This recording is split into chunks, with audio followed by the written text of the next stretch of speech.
اللہ اکبر اللہ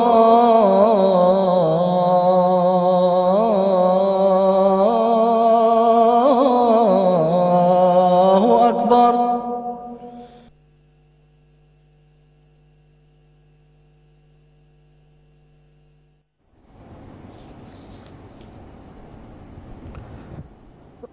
اعوذ باللہ من الشیطان الرجیم، بسم اللہ الرحمن الرحیم۔ ناظرین کرام، السلام علیکم ورحمۃ اللہ وبرکاتہ۔ فقہی مسائل کے لائیو پروگرام کے ساتھ ہم آپ کی خدمت میں حاضر ہیں۔ انشاءاللہ رمضان کے ان بابرکت ایام میں یہ سلسلہ جاری رہے گا، اور ٹیلی فون لائن پر یا ٹیکسٹ میسیج کے ذریعے یا ای میل پر موصول ہونے والے آپ کے سوالات کے جوابات دیے جائیں گے۔ رمضان کے تعلق سے ناظرین کرام اگر ہم دیکھیں تو ایک قسم کا بعض نعمتوں سے انسان کو رکنا پڑتا ہے، پیچھے ہٹنا پڑتا ہے، اور اس میں درس یہ ہے کہ بعض اوقات انسان کو ایک نعمت کے ہونے کا اس وقت تک صحیح ادراک نہیں ہوتا، یا اس کی قدر اور اہمیت معلوم نہیں ہوتی جب تک کہ بعض دفعہ اس سے کسی قدر محرومی کا احساس نہ پیدا ہو جائے۔ اللہ تعالیٰ نے ہمیں صحت دی ہے، کھانے پینے کی نعمتیں دی ہیں، سہولتیں دی ہیں، رزق مہیا فرمایا ہے، اور بعض انسان وہ بھی ہیں، اسی معاشرے کا حصہ ہیں کہ جن کو یہ چیزیں میسر نہیں ہوتی۔ ایک انسان جس کے پاس کھانے پینے کو نہیں ہے، وہ سہولتیں میسر نہیں جن سے ہم فائدہ اٹھا رہے ہیں۔ روزہ رکھنے کے نتیجے میں انسان اس تجربے سے بھی گزرتا ہے، اور ایک مقصد روزے کا بنی نوع انسان کی اپنے بھائیوں کی ہمدردی پیدا کرنا بھی ہے۔ اسی لیے رمضان کے مہینے کو شہر الصبر یا شہر المواسات، یعنی صبر کا اور ہمدردی کا مہینہ بھی کہا گیا۔ یعنی بعض لوگ ایسے ہیں کہ اندازہ کرنا مشکل ہے، یا سن کے ایک تکلیف کا احساس بیدار ہوتا ہے۔ خاکسار کسی جگہ مطالعہ کر رہا تھا تو میں نے یہ دیکھا کہ صومالیہ میں ایک سوال کرنے والے نے یہ سوال کیا کہ اگر میرے پاس سحری میں کھانے کے لیے کچھ نہ ہو اور افطاری کے وقت بھی کھانے کے لیے کچھ نہ ہو تو کیا میرا روزہ ہو جائے گا؟ تو جہاں یہ چیزیں میسر ہیں، جہاں یہ نعمتیں اللہ تعالیٰ نے اپنے فضل سے، اپنی مہربانی سے مہیا کی ہوئی ہیں، ان لوگوں کو ایسی حالت میں روزہ رکھ کے اس احساس سے گزرنے کا کچھ وقت ملتا ہے، اور اس کے نتیجے میں بنی نوع انسان سے ہمدردی ضرور پیدا ہونی چاہیے۔ مشکوٰۃ شریف کی حدیث ہے کہ حضور صلی اللہ علیہ وسلم نے فرمایا کہ جو شخص کسی روزہ دار کے اس کے روزے میں ہونے کی حالت کی وجہ سے کام میں تخفیف کر دے، یعنی کام کو ہلکا کر دے، اللہ تعالیٰ اس کے کام میں بھی تخفیف کرے گا۔ اور جو کوئی مزدور وغیرہ اس کے پاس کام کرتا ہو، اس کے لیے آسانی پیدا کرے تو اللہ تعالیٰ اسے معاف فرمائے گا اور آگ کے عذاب سے نجات بخشے گا۔ تو اس لیے ان بابرکت ایام میں نیکی کے اس زاویے کو بھی ضرور مد نظر رکھنا چاہیے کہ اپنے بنی نوع انسان بھائیوں سے انسان ہمدردی کے ساتھ پیش آئے، اور ان کا جس قدر ممکن ہو خیال رکھے، اور ان کی تکلیف اگر دیکھے تو ضرور ان کی مدد کو پہنچے، کہ اللہ تعالیٰ جو کسی کی تکلیف دور کرتا ہے، اللہ تعالیٰ فرماتا ہے کہ قیامت، حضور صلی اللہ علیہ وسلم نے فرمایا کہ اللہ تعالیٰ قیامت کے روز اس کے دکھوں میں سے دکھوں کو دور کرے گا۔ تو اس نیکی کی طرف بھی ضرور توجہ رکھنی چاہیے۔ ناظرین کرام، ٹیلی فون لائنز جو ہیں وہ اوپن ہے آپ کے لیے، آپ کال کر کے ہمارے علماء کرام سے سوالات پوچھ سکیں گے۔ علماء کے پینل میں آپ جانتے ہیں کہ لندن اسٹوڈیوز میں مکرم محترم مولانا ظہیر احمد خان صاحب شرکت فرماتے ہیں، اور ٹیلی فون لائن پر استاذی المکرم جناب مبشر احمد کالم صاحب مفتی سلسلہ گفتگو فرماتے ہیں۔ آج بھی ان دونوں بزرگان کا ساتھ ہمیں آسے رہے گا اور آپ کے سوالات کے جواب دیں گے یہ بزرگان۔ موضوعات کے لحاظ سے رمضان کے دن تیزی سے گزرتے ہوئے جو ہے وہ چلے جا رہے ہیں، اور گنتی کے اعتبار سے ہم وسط سے آگے چلے گئے، یعنی قریب کے دنوں میں آخری عشرہ شروع ہونے والا ہے، اور آخری عشرے کی فضیلت جو ہے وہ حدیث میں بیان کی گئی ہے۔ اسی طرح ان دنوں میں اعتکاف بیٹھنا کا بھی ایک نیکی کا موقع ہوتا ہے۔ پھر انہی دنوں میں لیلۃ القدر جو ہے وہ بھی گزرتی ہے، یا معروف طور پر یہ ہے کہ ان دنوں میں گزرتی ہے۔ تو ان موضوعات سے متعلق آپ سوالات کر سکتے ہیں، یا اور دیگر جو بھی آپ کے سوالات ہوں رمضان کے حوالے سے، اور ہم ترجیح دیں گے کہ آپ رمضان کے متعلقہ موضوعات پر بات کریں۔ اگر دیگر سوالات ہوں تو وہ ای میل پر بھجوا دیں، ہم انشاءاللہ ان کو اپنے بعد کے پروگراموں میں شامل کر لیں گے۔ آج کے پروگرام میں سوالات کا آغاز میں اس طرح کروں گا کہ ہمیں فیکس پر بعض سوالات جو ہیں وہ موصول ہوئے ہیں، وہ میں محترم مولانا مبشر احمد کالم صاحب کی خدمت میں پیش کروں گا۔ السلام علیکم کالم صاحب۔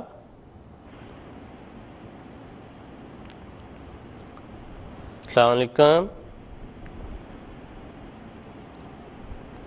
یہ غالباً کالم صاحب اس وقت لائن پر نہیں ہیں، چلیں درستہ ہم ان موضوعات پر بات کریں گے۔ اور گزشتہ ایک پروگرام میں کسی نے یہ سوال پوچھا تھا کہ کیا فرض کے علاوہ سنتوں کی جو رکعات ہیں ان میں ہر رکعت میں سورہ فاتحہ کے علاوہ کچھ حصہ پڑھنا ضروری ہے؟ تو اس وقت یہ جواب اس کا دیا گیا تھا مختصر طور پر کہ ہاں بالکل ضروری ہے، اور بخاری اور مسلم کی روایات میں موجود ہے کہ حضور صلی اللہ علیہ وسلم پہلی جو فرض ہیں ان کے صرف پہلی 2 رکعات میں سورہ فاتحہ کے ساتھ کوئی سورت ملا کے پڑھتے تھے، اور جو دیگر سنتیں ہیں یا نوافل ہیں ان میں حضور ہر رکعت کے ساتھ کوئی سورت ملا کے یا آیات ملا کے پڑھتے تھے۔ تو اس سوال کو بھی نوٹ کر لیں جنہوں نے یہ پوچھا تھا۔ خان صاحب، ایک سوال جو ہے ہمیں ای میل پر بھی اور ٹیکسٹ کے ذریعے بھی موصول ہوا ہے۔ جی، سوال انہوں نے یہ پوچھا ہے کہ کیا حائضہ عورت قرآنی دعائیں جو اسے زبانی یاد ہیں وہ پڑھ سکتی ہے؟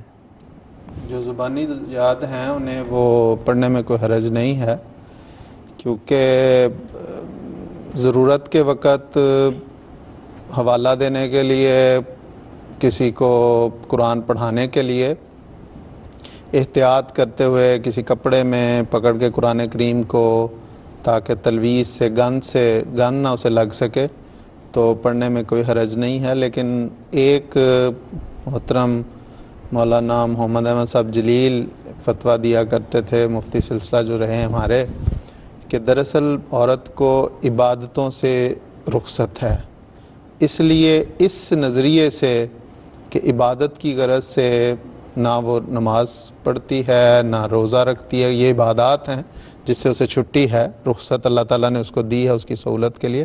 تو اسی طرح ہر ایسی چیز جو تعبداً وہ عام دنوں میں کرتی ہے، تلاوت قرآن کریم کرتی ہے، تو یہ چیزیں، ان چیزوں سے اسے چھٹی ہوگی۔ باقی وہ اگر کوئی کرنا چاہتی ہے، دعائیں پڑھنا چاہتی ہے، تو اس میں تو کوئی حرج نہیں۔ جی ٹھیک ہے، دیر صاحب بہت شکریہ۔ ہمارے ساتھ عائشہ مظفر صاحب ٹیلی فون لائن پر ہیں، ان سے بات کریں گے۔ السلام علیکم۔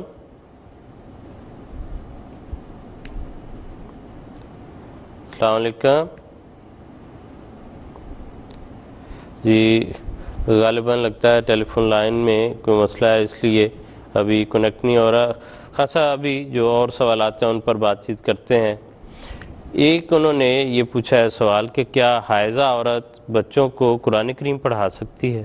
ہاں جی، میں نے بتایا کہ جس سے میں نے عرض کی کہ وہ کوئی حرج نہیں ہے اس میں، لیکن اسے یہ احتیاط کرنی چاہیے کہ وہ اگر کوشش کرے کہ قرآن کو نہ پکڑے، اور اگر اسے پکڑنا پڑے تو صاف ستھرے کپڑے میں وہ پکڑ لے۔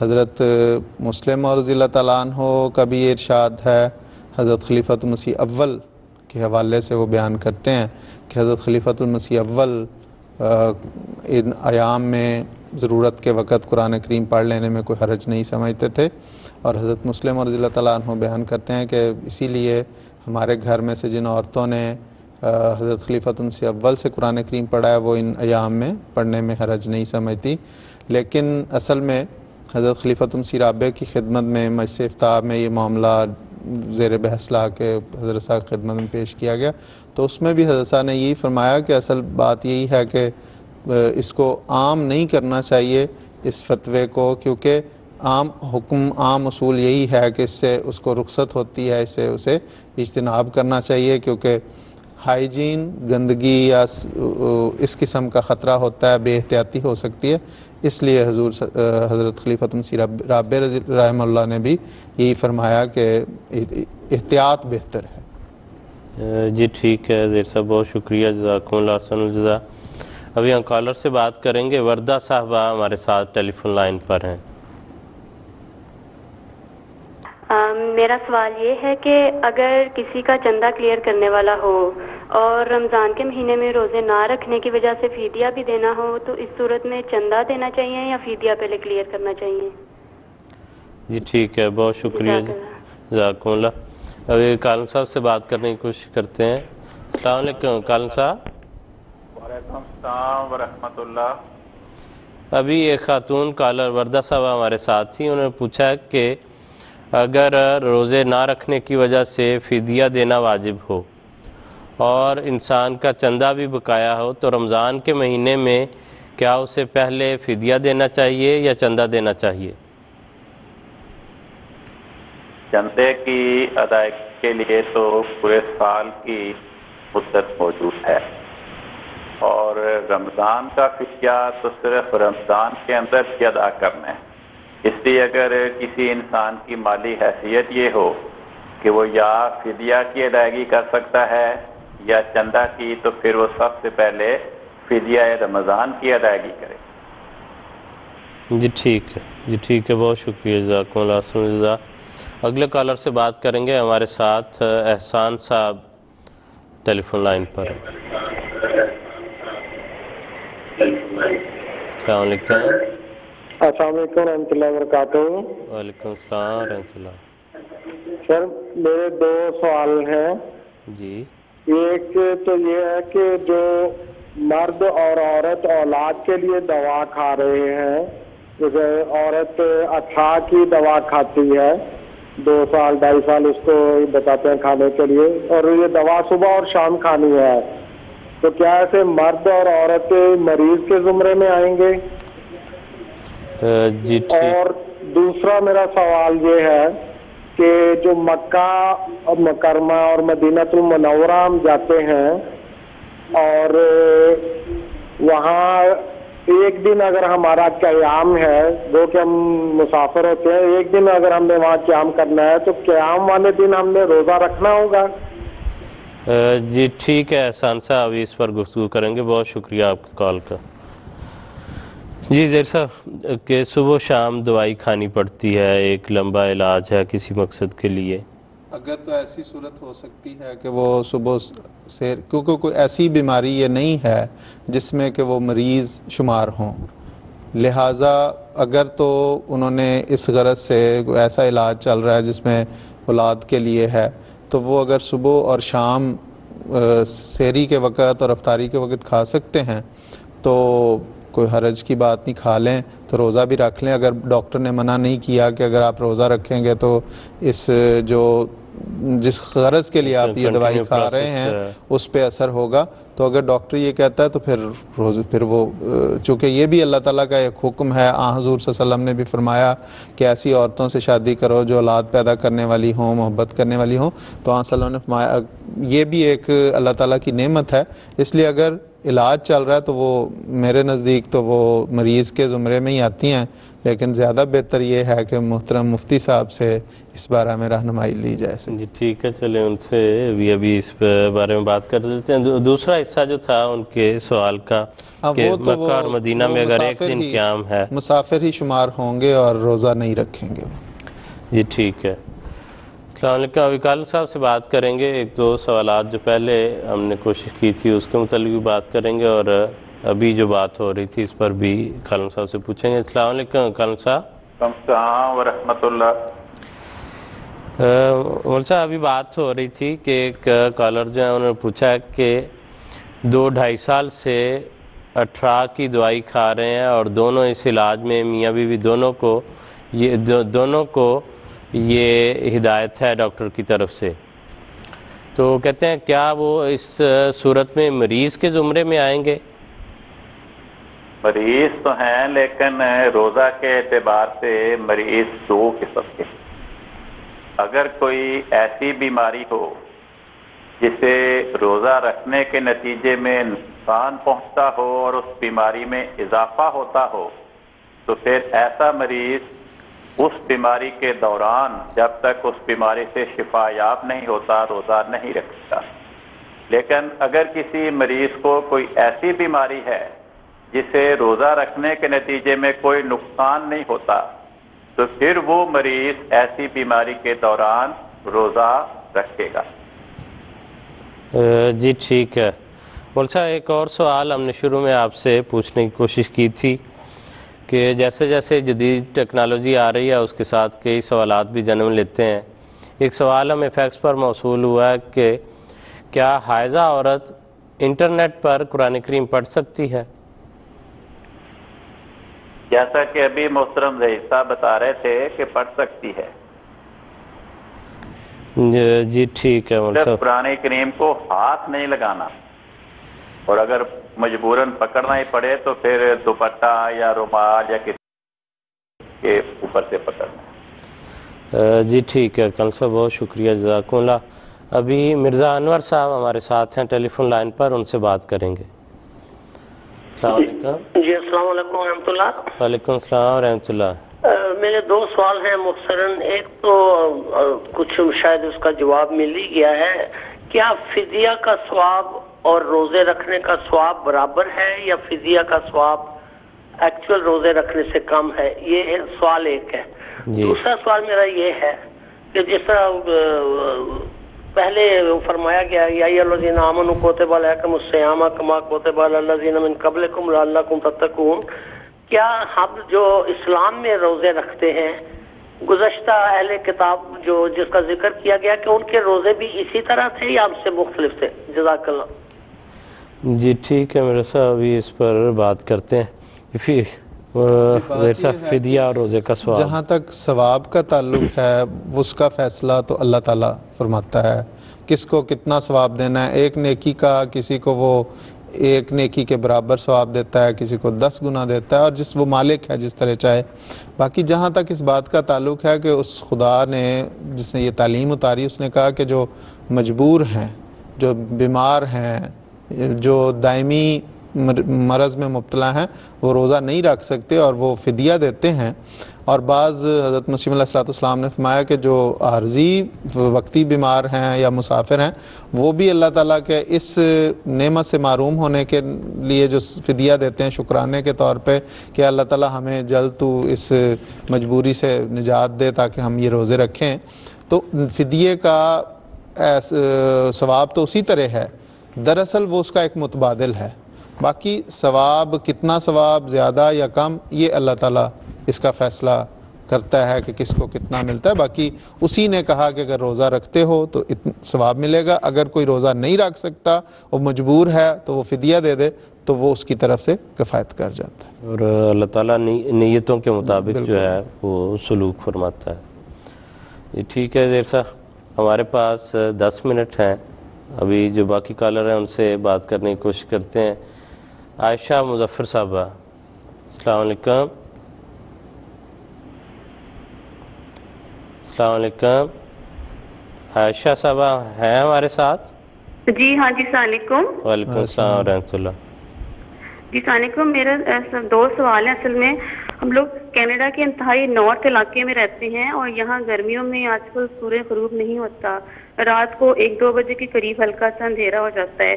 تو یہاں کے جو کچھ مسلمان ہیں وہ مکہ مکرمہ کے حساب سے روزہ سحر اور افطار کرتے ہیں. تو کیا یہ ٹھیک ہے اس طرح طریقہ یہ والا؟ اور دوسرا یہ کہ اس قسم کے علاقے میں کون سا موزوں طریقہ ہونا چاہیے, کون سا ٹائم موزوں ہونا چاہیے روزہ سحر اور افطار کرنے کا؟ جزاک اللہ. جی ٹھیک ہے, بہت شکریہ, جزاکم اللہ, احسن الجزا. یہ آپ نے اچھا کیا یہ سوال پوچھ لیا. ہمیں ای میل پر بھی یہ سوالات اور اس سے ملتے جلتے مضمون کا سوال جو موصول ہوا ہے محترم کالن صاحب سے اس بارے میں دریافت کریں گے. السلام علیکم کالن صاحب. السلام ورحمۃ اللہ.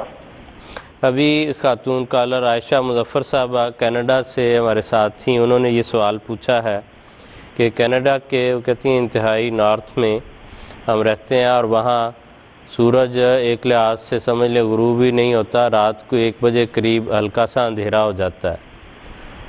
باقی جو مسلمان ہیں وہ وہاں پر سعودیہ کے اوقات کے لحاظ سے یعنی جتنی وہاں کی ڈیوریشن ہے روزے کی اس حساب سے روزہ رکھتے یا افطار کرتے ہیں.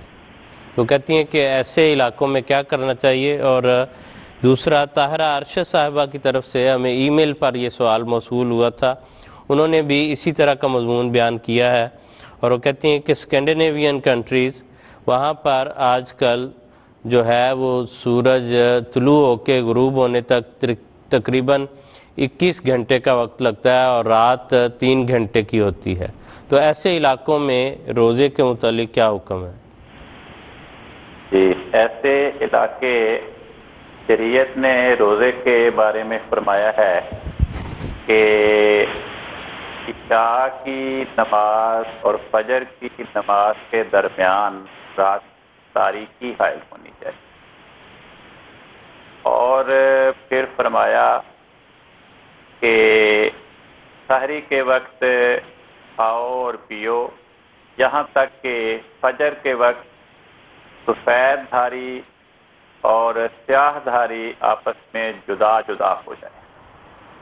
تو اگر تو یہ علاقے جہاں کی رہنے والی خواتین نے یہ سوال کیا ہے, اگر وہاں رات کو ایسی کیفیت آتی ہے کہ سیاہ دھاری اور سفید دھاری آپس میں جدا جدا ہو جاتی ہے, ان کا امتیاز ہو جاتا ہے, تو پھر وہاں پر روزہ انہیں پورا رکھنا پڑے گا.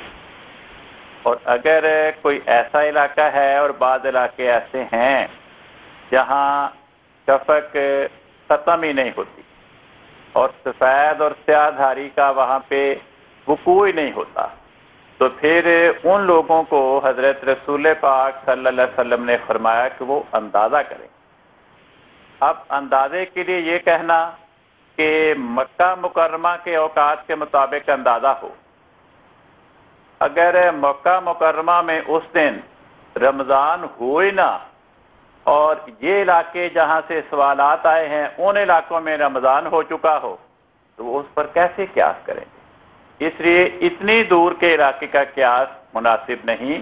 ہاں ان علاقوں میں جہاں اس قسم کی کیفیت ہو بعض موسموں میں بعض ایام میں, تو پھر وہ یہ دیکھیں کہ ہمارے سے قریب ترین علاقے ایسے کون سے ہیں جہاں پر سفید دھاری اور سیاہ دھاری میں امتیاز پیدا ہوتا ہے. وہ پھر وہاں کے اوقات کے مطابق اپنے ٹائم ٹیبل کو مرتب کریں اور اس کے مطابق اپنے روزے کا اندازہ کریں. جی ٹھیک ہے کالن صاحب, بہت شکریہ, جزاکم اللہ. اگلے کالر سے بات کریں گے. صبا ہمارے ساتھ ہیں ٹیلی فون لائن پر. جی السلام علیکم ورحمۃ اللہ. وعلیکم السلام. جی میرا سوال ویسے نماز کے اوپر ہے, رمضان کے کبھی حوالہ لے سکتے ہیں. یہ سوال یہ ہے کہ کیا رمضان میں کوئی شخص روزانہ کام پر جاتا ہو اور روز کا سفر تقریباً 45-50 منٹ ہو, تو کیا وہ وہاں پر قصر نمازیں ادا کرے گا یا پوری پڑھے گا؟ جی ٹھیک ہے. وہ مسافر ہے نہیں, وہ تو روز کی اس کی روٹین ہے, معمول ہے, اس لیے وہ پوری نماز ہی پڑھے گا. وہ روزے بھی اس میں رکھے گا اور نماز بھی پوری پڑھے گا. جی ٹھیک ہے. مسز رانا ہمارے ساتھ ہیں ٹیلی فون لائن پر, ان سے بات کریں گے. ہیلو السلام علیکم. السلام علیکم. اگر وہ ہمارے ساتھ نہیں ہے تو شفیق صاحب سے اگر بات ہو سکتی ہو. السلام علیکم. شفیق صاحب ہمارے ساتھ ہیں لائن پر؟ ہلو السلام علیکم. وعلیکم السلام ورحمۃ اللہ. جی بات ہاں جی ہاں میں انڈیا سے بات کر رہا ہوں. جی فرمائیے. تو میرا سوال تھا یہ تہجد کی جو نماز پڑھتے ہیں ہم پورا ایک مہینہ جماعت کے ساتھ پڑھنا چاہیے یا اپنی اپنی پڑھنا چاہیے؟ جی ٹھیک ہے شفیق صاحب ابھی اس پر بات کریں گے. بہت شکریہ. کل صاحب کے پاس جانے سے پہلے چاہتا ہوں کہ ایک اور کالر جو ہمارے پاس ساتھ ہیں وہ اپنا نام نہیں بتانا چاہتی ہیں، ان سے ہم بات کر لیتے ہیں. جو ان کا سوال ہے وہ لے لیں گے. السلام علیکم.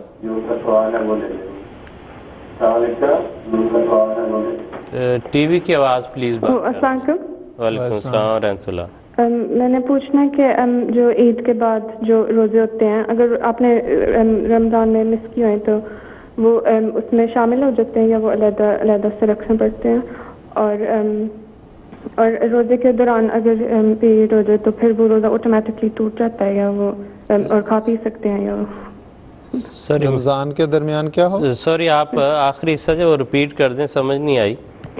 روزہ جب رکھا ہے تو اس کے دوران اگر پیریڈ ہو جائے تو وہ آٹومیٹکلی جو روزہ ہے وہ ٹوٹ جاتا ہے؟ جی جی جی ٹھیک ہے، ان دونوں پر بات کریں گے. السلام علیکم. کل صاحب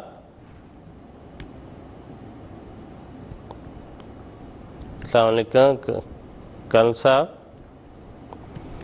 ایسا اگر ان سے نہیں لائن ملتی تو پہلے جو ان کا آخری سوال یہ تھا کہ وہ اگر کسی خاتون نے روزہ رکھا ہوا ہے اور اس دوران اس کے پیریڈ شروع ہو جاتے ہیں تو وہ روزہ ختم ہو جاتا ہے اور وہ روزہ بعد میں پھر وہ پورا کریں گے. اور دوسرا انہوں نے پوچھا تھا کہ شوال کے روزے جو ہیں اگر رمضان کے بعد رکھے جائیں تو کیا اگر رمضان میں کچھ روزے اس کے چھوٹے ہوئے ہیں تو کیا شوال کے روزوں میں پورے ہو جائیں گے؟ اگر تو وہ اس نیت سے رکھ رہی ہیں کہ میں اپنے رمضان کے پورے کروں تو پھر وہ رمضان کے پورے ہوں گے. یہ نہیں ہو سکتا کہ نیت دونوں کی کر لی جائے کہ شوال بھی پورے ہو جائیں اور رمضان بھی. لیکن حضرت عائشہ رضی اللہ تعالیٰ عنہ اور احادیث میں آتا ہے کہ شوال کے روزے وہ شوال کے دنوں میں رکھ لیا کرتے تھے اور پھر رمضان کے روزے پورے کرنے کے لیے تو پورا سال ہے. اور وہ حضرت عائشہ رضی اللہ تعالیٰ عنہ بیان فرماتی ہیں کہ ہم جو رمضان میں ہمارے مخصوص ایام کی وجہ سے روزے رہ گئے ہوتے تھے وہ ہم عام طور پہ اگلے شعبان میں پورے کر لیا کرتی تھی کہ یعنی پورا سال گزار، کیونکہ کئی قسم کے گھریلو کام حضور صلی اللہ علیہ وسلم کے ساتھ مصروفیات، تو پھر ہم شعبان میں جا کے جب حضور صلی اللہ علیہ وسلم کثرت سے روزے رکھا کرتے تھے تو اس وقت ہم بھی وہ روزے پورے کر لیا کرتی تھی. اور زیر صاحب آخری حصے میں انڈیا سے کالر جو ہمارے ساتھ تھے انہوں نے پوچھا تھا، سوال ان کا ہم نے لے لیا کہ تہجد جو ہے وہ الگ الگ پڑھنی چاہیے یا زیادہ؟ دیکھیں جی بات یہ ہے کہ جہاں تک باجماعت پڑھنے کا تعلق ہے وہ پڑھی جا سکتی ہے. حضور صلی اللہ علیہ وسلم حدیث میں آتا ہے کہ حضور صلی اللہ علیہ وسلم نے 4-5 دن باجماعت تہجد پڑھی، یا یوں کہہ لیں کہ حضور پڑھ رہے تھے، پہلے دن صحابہ آ کے شامل ہو گئے، پھر اگلے دن اور زیادہ ہو گئے، پھر اگلے دن اور زیادہ ہو گئے. تو سنت موجود ہے لیکن حضور صلی اللہ علیہ وسلم نے اسے تنہائی کی عبادت قرار دیا ہے، اس لیے زیادہ پسندیدہ یہی ہے کہ الگ اپنے ذاتی طور پہ پڑھی جائے. جی ٹھیک ہے زیر صاحب بہت شکریہ. ہمارے ساتھ کالرز ابھی ہیں جو ہے شاہد صاحب ہیں، مرزا لیاقت صاحب ہیں، محمود احمد صاحب ہیں، مصرانہ ہے، لیکن پروگرام کا وقت اپنے اختتام کو پہنچ رہا ہے اس لیے اس پروگرام میں آپ سے بات نہیں ہو سکے گی. اگر اگلے پروگرام میں آپ تشریف لائیں تو انشاءاللہ آپ سے بات کریں گے. پروگرام کے اختتام سے پہلے میں یہ وضاحت کرنی ضروری سمجھتا ہوں کہ اسکینڈینیوین کنٹریز یا ایسے جو بھی ممالک ہیں جہاں غیر معمولی اوقات اپلائی ہوتے ہیں وہاں کیا وقت مقرر ہونا چاہیے. نظام جماعت ہر جگہ قائم ہے اور وہ مرکز سے رابطے میں رہتے ہیں، اس لیے جو نظام جماعت وہاں مرکز کے مشورے سے حضرت صاحب کی منظوری سے وہ مقرر کریں، سب کو اسی کو فالو کرنا چاہیے اور یقیناً اسی کو فالو کرتے ہیں. اس لیے جو وہاں پر اگر کوئی چیز طے شدہ ہے، مقرر ہے، تو اس پروگرام کے بیان سے اس کا کوئی تصادم نظر نہیں آنا چاہیے، نہ ہی ہے۔ یہاں عمومی نوعیت کو مد نظر رکھ کے ایک بات بیان کی جاتی ہے، وہاں مخصوص حالات کے مطابق جو بھی انتظام ہے اس کے بارے میں مقامی جو انتظامیہ ہے وہ بہتر فیصلہ کر سکتی ہے اور کرتی ہے۔ اللہ تعالی ہم سب کو اپنے فضل سے رمضان کے ان بقیہ ایام کو خاص طور پر دعاؤں اور عبادتوں میں گزارنے کی توفیق دے۔ ناظرین کرام، اگلے ہفتے انشاءاللہ پھر ملاقات ہوگی، اجازت دیجیے، السلام علیکم ورحمۃ اللہ وبرکاتہ۔ اللہ